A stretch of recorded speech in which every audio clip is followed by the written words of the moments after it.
Hi மக்களே! இன்றைக்கி என்ன விஷயம் கேட்டிங்கன்னா, செங்கோட்டையன்னு ஒரு விஷயத்த பற்றி பேசிக்கிட்டு இருக்காரு. அது ஐடி கார்டு கொடுக்குறதுக்கு, ஸ்கூலில் ஐடி கார்டு கொடுக்குறதுக்கு பேசிக்கிட்டு இருக்காரு. நம்ம முன்னாடி இருந்த அரசுலாம், திமுக அரசுலாம் என்ன பண்ணுச்சுன்னா, இந்த பிரச்சனையெல்லாம் ஜாதி பிரச்சனைலாம் வரக்கூடாது, ஜாதிங்கிறது ஸ்கூலுக்குள்ளே இருக்கக்கூடாது அப்படின்றக்காண்டி அதை ஒழிக்கிறதுக்கான வேலைகள்லாம் பாடுபட்டுக்கிட்டு இருக்காங்க.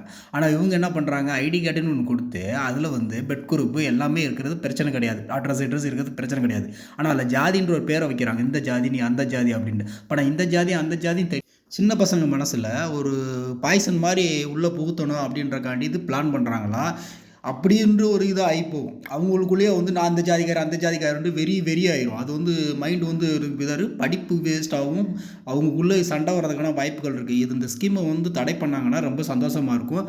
பசங்க மனசில் எப்போயுமே படிப்பு மட்டும் தான் இருக்கணும். ஜாதியோ நீ இந்த ஜாதிக்காரன் அந்த ஜாதிக்காரன் நினப்பு இருக்கக்கூடாது. இது வந்து தாவேக்கா அரசு பண்ணுறது மிகப்பெரிய மக்களுக்கு கொடுக்குற துரோகமாக தான் இருக்குது. வந்து திமுக அரசும் சரி, அதிமுக அரசும் இது கடுமையாக எதிர்க்கணும். நான் எப்போவுமே திமுகவுக்கு வந்து சப்போர்ட் பண்ணுற காரணம் என்னென்னு கேட்டிங்கன்னா, திமுக அரசு எப்போவுமே சரி எல்லாத்தையும் வந்து ஒரே மாதிரி பார்ப்பாங்க. யாருமே வந்து இது பண்ணி பார்த்தது கிடையாது. அதனால தான் திமுக அரசை எல்லாருமே வந்து குறை சொல்லிக்கிட்டே இருப்பாங்க.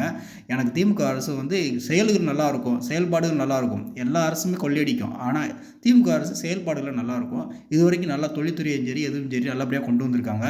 இவங்க திமுக தான் பெஸ்ட்.